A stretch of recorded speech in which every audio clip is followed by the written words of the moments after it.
one of the strongest ninjas to ever live in the shinobi world, and one of the main reasons he is so powerful because of his shinobi skills. But what if Naruto wasn't Demon Slayer? How would this affect the story? And would Tanjiro still be able to defeat Muzan, the Demon King? We're just going to have to find out. But wait! We're trying to reach 10,000 subscribers before the end of the year, so unsheath your ninja blade and slash that button, just how Naruto cut a Kyoko. Now let's jump straight into the video. Naruto and Sasuke clashed in the valley at the end, their moves looking like poetry.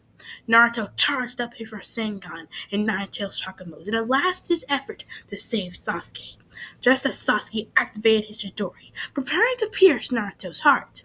Their moves collided, creating a huge shark wave.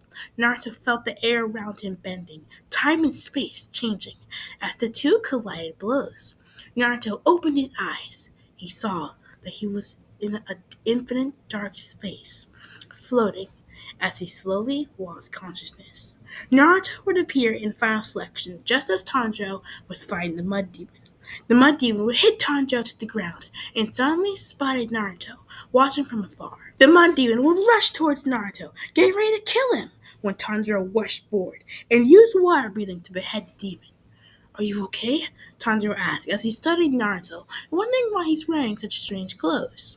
Naruto would reply that he doesn't know where he is, and that he was fighting a serious battle when he was suddenly transported here.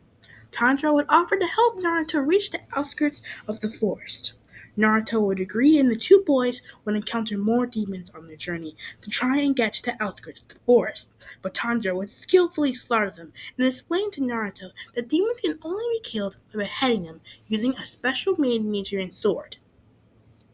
By daylight, Naruto and Tanjiro had safely arrived at the top of the mountain, where they each would be gifted their stones. After choosing their stones, Tanjiro would bring Naruto back to Master Ubashiki, where the blonde boy would explain his situation.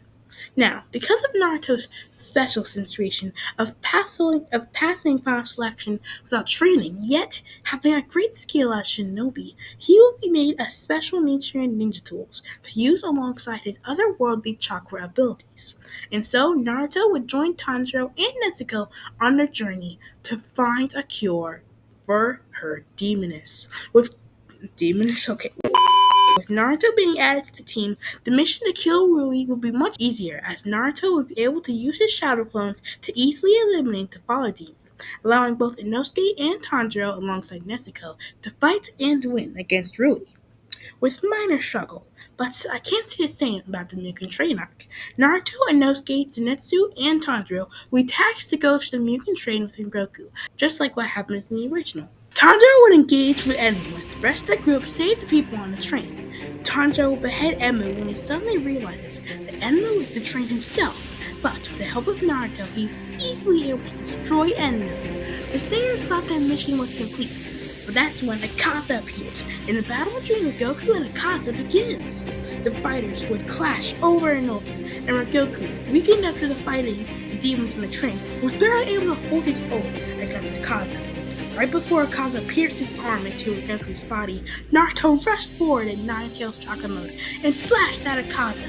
Naruto, enraged, would attack Akaza in its three-tailed state, but since he trained in the art of breathing styles, he would be able to stay calm, allowing him to regain control of his body while still using the three tails. But it wasn't enough. Akaza sent Naruto flying and easily finished off Rengoku. Naruto, enraged at Rengoku's death and Akaza's escape, would begin training to recreate a new breathing style as soon as he returned to the Butterfly Mansion. 3 months would pass, and during those months, Tanjiro, Inosuke, Zenitsu, and Naruto would train every single day. Naruto would create his own personalized breathing style called Rasen breathing by coating his blade in the same chakra he uses to make the Rasengan. Next, the Demon Slayers would travel to the Entertainment District, where sightings of the Upper Room 6 has been wandering around. Pause. Before we go on into the Entertainment District, I like to say that I have nerfed Naruto to only using 5 Shadow Clones for the rest of the What If, because if he could just spam Shadow Clones, it wouldn't be a very interesting story, would it? Not soon after moving to the Entertainment District, Tanjiro encounters Daki and the battle begins. Daki insults Tanjiro that something so ugly as him should die. Tanjiro used all his strength, but Daki was too powerful. Elsewhere in the entertainment district, Naruto and Inosuke fight against Daki's minions. With the help of Naruto's new breathing style alongside Tengen's lives, they are easily able to defeat the Oni. In the meantime, Tanjiro activated Hinokami Kagura and is fighting with all his strength against Daki. And unlike the original, he actually defeats her? Why? Why the Prime Diamonds did this happen? Well, with the introduction of Naruto to the story, this would boost Tanjiro's strengths because in the training arc after the Mugen train, Tanjiro would train in the Demon Slayer's basic jutsu, leveling him up quite a bit. Gutaro would soon emerge out of Doggy, and a real battle would begin.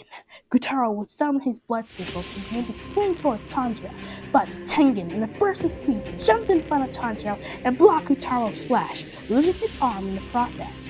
Gutaro and Tengen slashed over and over, the buildings exploding around them. Tengen and Naruto were landing hits. It seemed like they may be able to defeat the upper moon, but right before they beheaded the demon, Daki leaped forward to destroy Tanjiro. There wasn't enough time for Tanjiro to dodge. He thought this would be the end of him, that he would finally join the rest of his family. Thunder breathing, beast breathing, Rasen breathing! Natsu, Inosuke, and Naruto clashed their swords together and beheaded Daki at the same time Tengen and Tanjiro beheaded Gutaro. After the events of the entertainment district, Tanjiro would go to the swordsmith's village, and everything would happen the same as it did in the original. The Demon Slayers would soon be called for a huge training camp in preparation to kill Muzan. The Hashira training arc would soon pass and the real final arc would begin. Muzan will travel to Master Ubashiki's mansion where a trap is being placed. As soon as the demon walks in, the entire slate blows up and Lady Tamino injects Muzan with a poison to weaken him. The Infinity Castle would begin to appear just as the remaining Hashira arrives at the scene. The Hashira would fall into the castle, separated, as four different battles would begin at the exact same time. Naruto versus Akaza, Inosuke versus Doma, Obadiah Mitsuri versus Nakime, and Zenitsu versus his own adopted brother Kagaku. We'll end the what if here for now. Thank you guys so much for watching. Keep a lookout for the finale next Sunday. Don't forget to subscribe and I'll see all of you guys next time.